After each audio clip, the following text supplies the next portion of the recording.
Bonjour, alors dans cet exercice, les vecteurs u et v ont pour coordonnées respectives ces nombres, là, 2 et moins 3 pour u et moins 1 et 5 pour v. Et on te demande de trouver les coordonnées de trois vecteurs, w, puis m, puis z, sachant qu'ils sont définis ici par des relations vectorielles. Alors, pour trouver w, là, notre première question, je vais te proposer deux méthodes. La première méthode avec l'égalité donnée, et tu verras la méthode 2, on va transformer cette égalité pour isoler justement notre vecteur inconnu. Celle-ci, attention, elle peut t'embêter. Bref, tu verras bien, tu choisiras celle que tu préfères.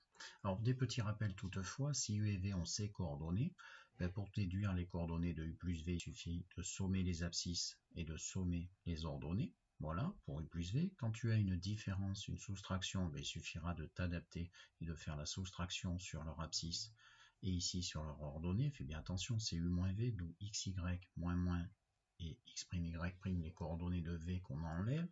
Si tu as un multiple ici, on n'en aura pas besoin, mais je peux te le rappeler, de u, il est obtenu en multipliant par ce réel k l'abscisse comme l'ordonnée, et ça va nous servir aujourd'hui. Si deux vecteurs sont égaux, si et seulement si, eh bien leurs abscisses sont les mêmes comme leur ordonnée. Ça va te donner un système, et c'est ce qu'on va utiliser maintenant. Alors c'est parti.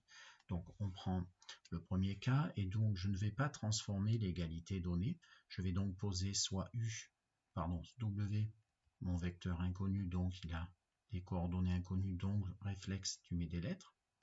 Si w, ses coordonnées inconnues sont x et y, je vais faire ça pour tous mes vecteurs dans cet exercice, et bien la première égalité, elle dit le vecteur u plus le vecteur w. Donc le vecteur u, ça veut dire que 2 moins 3 plus les coordonnées de w que je ne connais pas, donc je mets x et y, ce que j'ai posé au départ, il faut que ça donne les coordonnées de v. Et v, c'est donc moins 1 et 5. Et bien à partir de cette égalité, équivalence, je vais calculer les coordonnées de la somme vectorielle de gauche. Donc à gauche, ces coordonnées, donc je te le mets là, donc ici c'est 2 plus x, ça va donner l'abscisse de ta somme vectorielle de gauche, du membre de gauche, donc 2 plus x doit être égal, et là j'utilise donc ici, là je viens d'utiliser ce rappel là, d'accord, 2 plus x est obtenu en faisant ça, et je vais également maintenant utiliser le dernier astérix, le quatrième. Si deux quantités vectorielles sont égales, alors elles ont même abscisse et aussi même ordonnée. Donc ça veut dire que 2 plus x qui est l'abscisse de gauche, 2 plus x qui est l'abscisse de gauche, donc j'écris 2 plus x, doit valoir bien l'abscisse de ce qui est à droite, c'est-à-dire moins 1. Donc 2 plus x égale moins 1. Voilà. Ensuite, deuxième contrainte, mais sur les ordonnées, l'ordonnée de gauche obtenue, c'est-à-dire moins 3 plus y, doit être égale du coup à l'ordonnée de droite qui est toute seule 5. Moins 3 plus y doit être égal à 5. Et ça va te donner à chaque fois, tu vois, un petit système. Ici, avec x en inconnu sur la première équation et la deuxième pour y. Voilà. Et ça, tu le résous de tête, plus ou moins difficilement. Donc moi, je vais le faire immédiatement avec toi. Donc pour x, eh bien on va trouver, c'est surtout que j'ai plus beaucoup de place, donc 2 plus x doit faire moins 1, donc x égale moins 1 et tu enlèves 2 de chaque côté, moins 1, moins 2, c'est-à-dire moins 3. Deuxième ligne, y, moins 3 doit donner 5, donc 8, 8 moins 3 ça fait 5, d'accord, ou alors tu ajoutes 3 des deux côtés, et du coup ça fait y fait 8, voilà. Et j'ai donc trouvé les coordonnées avec cette première façon de t'expliquer, moins 3 et 8 de w. Maintenant, deuxième méthode, tu peux transformer en premier, c'est-à-dire, je sais que u plus w, je réécris mon égalité, u plus w doit donner v. Et bien, tu veux trouver qui? Tu veux trouver w. Donc ça veut dire que si je veux trouver w, ça équivaut à ce que w tout seul soit obtenu en, je dois enlever u à gauche, donc j'enlève u à droite. Donc w est obtenu en faisant le calcul v moins u. Et donc tu fais ce calcul, v moins u, donc v c'est quoi? C'est moins 1 et 5, je lui enlève u, et du coup j'enlève 2 et moins 3, et en fait, tu continues, tu fais tes petits calculs, et là je vais utiliser le deuxième astérix, tu vois, avec le bleu, le moins. Donc ça fait quoi? Ça fait donc, je suis mon laser, moins 1, moins 2, va aller ici, Donc, moins 1, moins 2, moins 1, moins 2, hein, je suis en train d'utiliser ce rappel. Moins 1, moins 2, ça fait donc moins 3. Et 5, pour les ordonnées, 5 moins moins 3, 5 moins moins 3, 5 plus 3, 8. Et en fait, on retrouve exactement ce qu'on avait trouvé juste au-dessus. Moins 3, 8, moins 3, 8. Ok? Voilà. Alors, on continue. Bon, je vais aller peut-être un peu plus vite ici. Je sens que je vais utiliser la méthode 2. Maintenant, la 1, elle marche très bien, comme tu veux. Donc, la méthode 2. C'est parti. U moins le vecteur inconnu n doit être égal à v. Donc, si moi, je veux pas moins m, mais plus m, eh bien, tu sais quoi? Je vais ajouter le vecteur m à gauche comme à droite. Et je vais enlever le vecteur v à droite, donc aussi à gauche. Ce qui donne. On y va, on va transformer en premier. Si le vecteur u moins le vecteur m, ce que je t'ai dit à l'oral, doit donner le vecteur v.